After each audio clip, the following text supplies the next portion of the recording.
What's up, guys? I'm here today to do a discussion slash talk slash just just all round sort of sit down and drink coffee sort of talk regarding the manga slash anime Hunter x Hunter, and we will be covering up until episode 68 from episode 1, the manga included. So basically that will be roughly it's actually pretty deep into the whole Greed Island arc, with them being in Greed Island. However, this is mainly going to be not on Greed Island, even though the arc is nearing its end. I would say it's somewhere close to its climax. Probably still a few more chapters before it reaches its climax, but yeah, climax. I think I pronounced that wrong. But yeah, anyways, this is mostly going to be a discussion on the arc that finished just before that, which was the whole what's it called, Yorknew City arc. And the reason is because there's a lot I want to talk about regarding that arc. And even though it's the title of this is going to be up until episode 68, which is the episode I just watched, it's not going to be talking too much about Greed Island. And just another preface, there's a lot I could say that I really like about Hunter x Hunter, but I want to talk about the stuff I didn't like, and so there's going to be bad news. And that's not dishing out on Hunter x Hunter as a series. I really like it. I think it's much better than Fairy Tail, but as a review, as a sort of review video, I want to talk about the stuff I did not like in the arc, which is more important. And so the biggest thing was I just didn't like the ending to the arc. Again, spoiler alert, first and final spoiler alert to the whole thing. I mean, it was a great sort of thing, but like the whole thing with Hisoka coming in and just like that sort of almost gag sort of scene again, where he goes in all dramatic, ready to fight Chrollo, the boss of the Phantom Troupe, and then kind of getting like you know, that typical Japanese sort of reaction when he's surprised with, and it just seems very childish for Hisoka to get that. And basically you see Hisoka being told that Chrollo cannot fight because he has some sort of Nen restriction placed on his heart, and therefore he can't use Nen. And it's kind of like, wow. So Hisoka pretty much revealed all his cards. He revealed that he was not an actual Phantom Troupe member. He revealed that he wasn't, that he gave everyone a fake, what do you call those? A fake divination due to his ability. And he revealed all his cards, that his only goal in joining the troupe is to beat the boss. And yeah, he's ruined everything, and all of that just to realize that he can't fight this guy. And it was almost like he prepared so much, and yet he just went into this thing without really considering all the options, and then just like giving away everything without realizing the possibility that maybe he couldn't fight Chrollo. And I guess it's because he was so dependent on the real prophecy he got, and he thought that was like absolute, and it told him that he was going to get his fight with the boss. But other than that, I just I mean, I like the whole arc, and I like the prophecy thing. It could have been done very cliche, but again, Hunter x Hunter proves itself by being unique. I mean, it could have been something where like once the prophecy is told, it has to be fulfilled no matter what, and they can make it so that the prophecies are very vague and almost so abstract that you don't understand them until it finally fulfills. But that's a cliche that's been done millions of times before, in my opinion. A lot in like Greek literature and sort of Greek stories, I believe. Maybe it's, I'm not sure if it's Greek. Maybe it's Roman. I think it's Greek, but I'm glad this cliche was not made the same, because they made it so that you can break free from the prophecy just by following the warnings given in the prophecies. So they were able to break free from that. However, I was disappointed that half the Phantom Troop members did not die. I thought that was a prophecy that should have happened.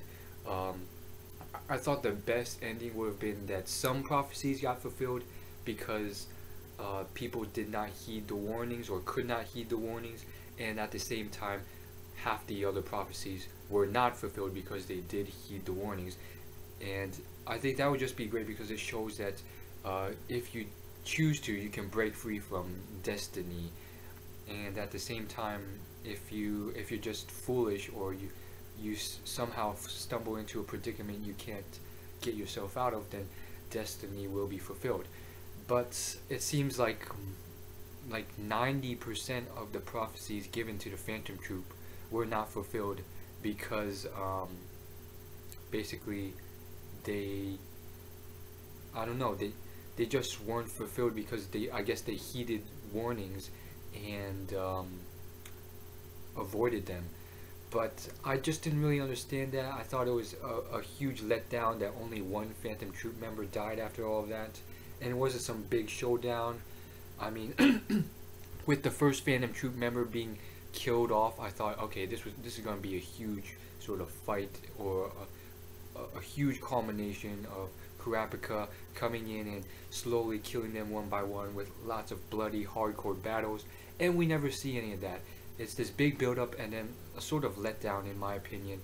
But I'm not dishing the series. It's still a very interesting, very cool anime slash manga. But at the same time, it's like, remember that prophecy to the girl who always carries around a vacuum cleaner that has like teeth, the girl with the black hair and glasses. Well, hers said something like, you take heed not to be alone, otherwise you will be sleeping in like a room filled with dark boxes, or something like that. And that never really got explained, and nothing ever happened to her. And again, a lot of the prophecies never really got explained, because I guess they heeded their warnings. But yeah, I was very curious about that one, so leave a comment if you know what I'm talking about or have any other information. But I'm assuming maybe the boxes meant all the stolen goods the Phantom Troop had at their hideout, and maybe he died there, or she died there, because who knows, she was like their target if she ever came out alone. I don't know. But yeah, another thing was the whole idea that hold on, let me think real quick. Yeah, I mean, overall as a series, I really liked the arc in general, but again, it was also very interesting to see that the Phantom Troop, they ended up coming out on top, rather than some sort of like thing where the mafia came out on top, or what I expected and partially wanted to happen, which was Kurapika to slowly kill them all. But at the same time, it's a good ending in that we still see all these Phantom Troop members. I mean, it would be kind of a letdown to have them all killed, or half of them killed, by the end of this arc, and then for them to be replaced, and then for like all these good personalities and abilities just to be gone forever. I mean, that, I guess in a way it was a good ending, and I guess I'm just sort of expecting other endings because of the standard sort of manga plot line, with the main character going about, finishing off these hard foes and then defeating them, and then just moving on to a new foe and a new arc. So I guess these are very strong villains that transcend the arc, which I guess I like.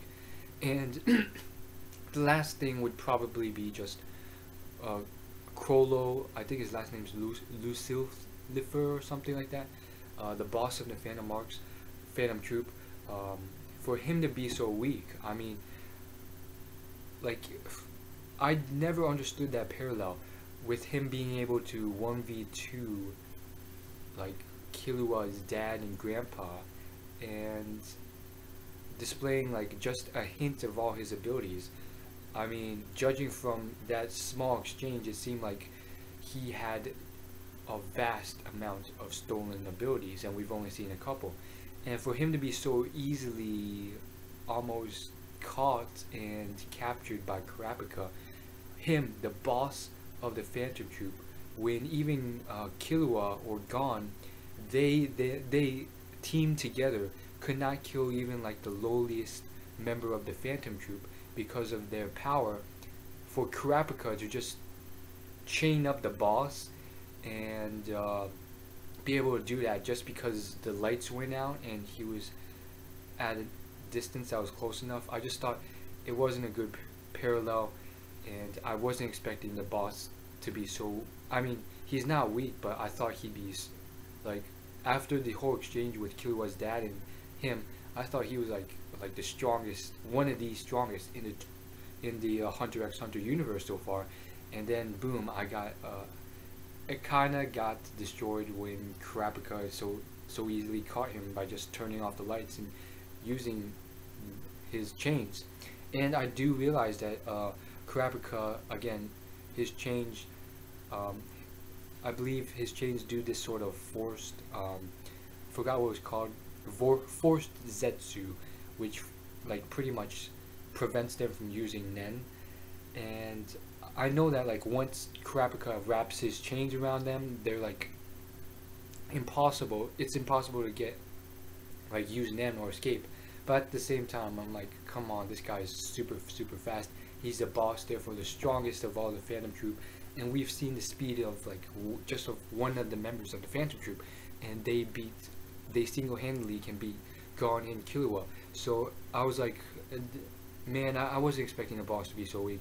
And then for the boss to be like, okay, I'm finished, I'm done, but don't worry, the Phantom Troop will continue, or something like that. And for the boss to just like give up, I guess in a way it was kind of like, wow, I wasn't expecting the boss to just do that. I thought he was a lot stronger, or he like, it would have been a lot more, I guess, expected or better if the boss was like so lax, because there's a million ways for him to escape because he was so powerful, but he was so lax because he just thought like his death would not affect the Phantom Troop.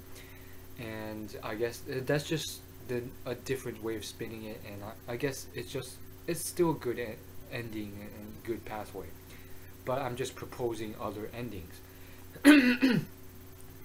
And we do see that the Phantom Troop, or certain members of the Phantom Troop, end up choosing not to go by the boss's wishes, and choosing to rescue the boss instead of letting him die and continuing on with the Phantom Troop. And so, yeah, very interesting arc, and I like how there's a lot more to be said. And the most pathetic part was afterwards, when like Kurapika just like had complete control, and she just wrapped like Nen, what's it called, judgment chains on them, which made them have all these rules with which if they broke they would have died.